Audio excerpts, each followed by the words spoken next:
Wanawadia kutawala kosa, wameweka vidonda, wakia mzigo mkubwa, wanafanya makosa.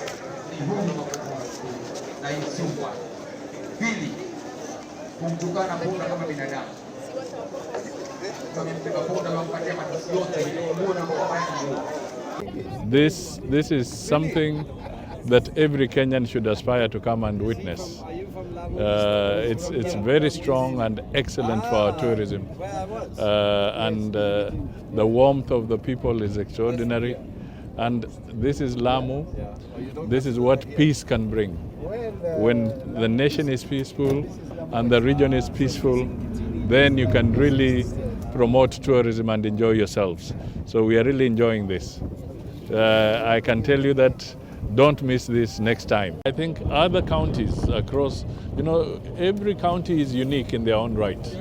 And this would be a very good thing if every county does what it does best. I know where we come from in Vihiga. There's always a Vihiga Cultural Festival. It would be good to also have what used to be the Camel Derby in Marsabit, and so many different counties can capitalize on their richness in different ways. Yeah, so I'm really enjoying this, and I'm telling every Kenyan, make sure you're here next year. Don't ever miss this. And it's important for you to know that you and other Kenyans, through your taxes, you have actually put 56 billion Kenya shillings into the port of Lamu. 56 billion Kenya shillings that is invested there. And more is coming through the LAPSET infrastructure, through the road network that is going to be necessary to facilitate the offtake and the delivery of cargo there. So there's a lot of potential that is here, vested here, and in the counties that the leadership is sitting with us today.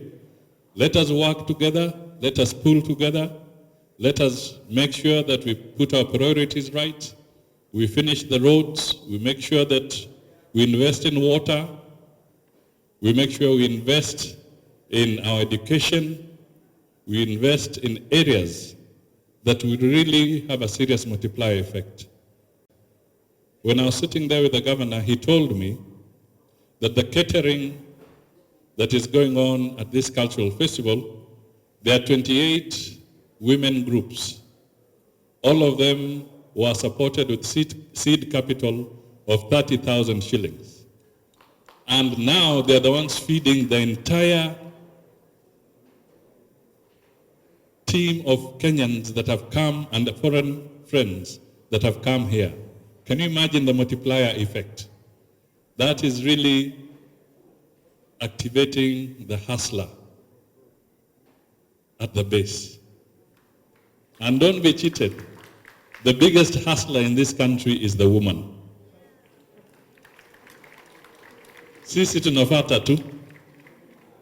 But the women are the ones that are there. The multiplier effect is so serious.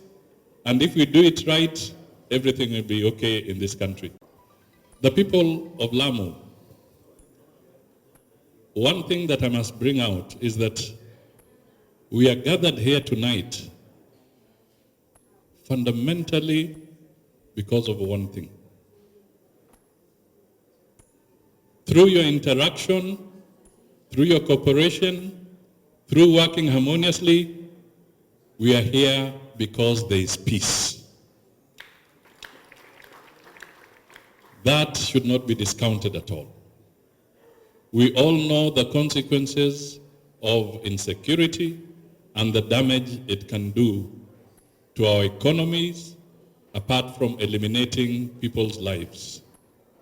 You have gone through a lot of tribulations in this region. But today I can stand here and say, inshallah, we are here seated together because the people of Lamu have participated in ensuring that there is peace in this region. If you are a golf player, I would say keep your eye on the ball. So I am just requesting you, the people of Lamu, the people of all these counties, keep your eye on the ball because peace is going to be the catalyst for investment.